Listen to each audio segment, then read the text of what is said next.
अक्सर लोग कहते हैं कि हमारे इष्ट देव कौन है हमें पता ही नहीं। जय माता दी सभी को, जय माता दी। आ गई हूँ आप सब लोगों के सामने नई जानकारी लेकर।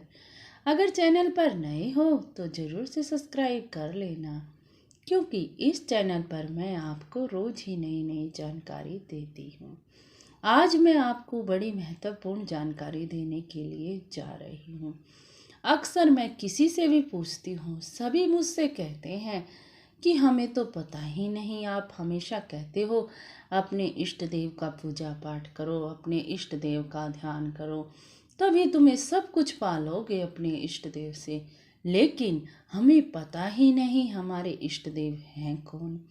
तो आज मैं इसी के बारे में जानकारी दूंगी आपको कि आपके इष्ट देव हैं कौन। ये सब मैं आज आपको बता दूंगी इस वीडियो में। अगर आपको भी पता करना है कि आपके इष्ट देव कौन हैं तो इस वीडियो को पूरा देखें। अगर आप पूजा पाठ नहीं करते तो आपके काम की नहीं है जी ये वीडियो, क्योंकि जो पूजा पाठ करते हैं वही इष्ट देव बनाते हैं और इष्ट देव का पूजा अर्चना करते हैं। इसीलिए अगर आप लोग पूजा पाठ नहीं करते तो यहीं पर स्किप करके चले जाना, क्योंकि जो लोग भगवान पर विश्वास नहीं करते उनके काम की नहीं है मेरी वीडियो। क्योंकि जब हम विश्वास कर लेते हैं अपने भगवान पर, अपने इष्ट देवता पर, तो हमारे भगवान हमारी एक भी मनोकामना ऐसी नहीं होती कि वो पूरी ना करें। जो हम मन में सोचते हैं वह तुरंत ही पूरा कर देते हैं हमारे इष्ट देव। अब चलो मैं शुरू कर देती हूँ बात को कि इष्ट देव होते कौन हैं। आपको नहीं पता कि आपके इष्ट देव कौन हैं। लो मैं बता देती हूँ आपके इष्ट देव कौन हैं। आप जब भी पूजा पाठ करते हो तो आप जिस भी भगवान के प्रति आपका आकर्षण ज़्यादा होता है, जैसे कि किसी का माता रानी के प्रति होता है, किसी का कान्हा जी के प्रति होता है, किसी का भोले बाबा के, यानी कि जब आपके मन को सांत्वना मिले, खुशी मिले जिसके दर्शन करने से, और मन करे कि मैं इसी के दर्शन करता रहूं, इसी की सेवा पूजा करता रहूं, तो जी वही है आपके इष्ट देव। लग गया आपको पता। अब आप कई बार ये भी प्रश्न आता है मेरे सामने कि हमें तो माता रानी भी प्रिय है, कान्हा जी भी प्रिय हैं, भोले बाबा भी प्रिय हैं।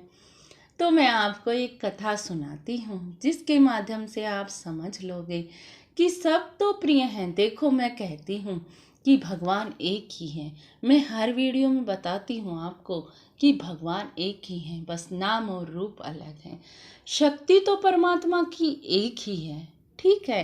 तो एक ही राम है, एक ही कृष्ण है, एक ही ये भोले बाबा है। हम किसी को भी पूज लें जिसका मेरा भाव हो, और वही हमारे सामने परिचय देंगे।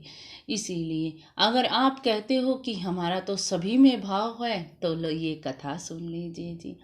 एक व्यक्ति था जो कि समुद्र नदी में डूब रहा था। अब नदी में डूब रहा था, वो बड़ा ही पूजा पाठ किया करता था, भगवान पर पूर्ण विश्वास था उस व्यक्ति का। लेकिन जब डूब रहा था उसे कोई रास्ता ना नजर आया तो भगवान को पुकारने लग गया। पहले वो शिव शिव कह के पुकारा, शिव भोले बाबा आ जाओ मेरी रक्षा करो। लेकिन भोले बाबा ना आए उसकी रक्षा करने के लिए।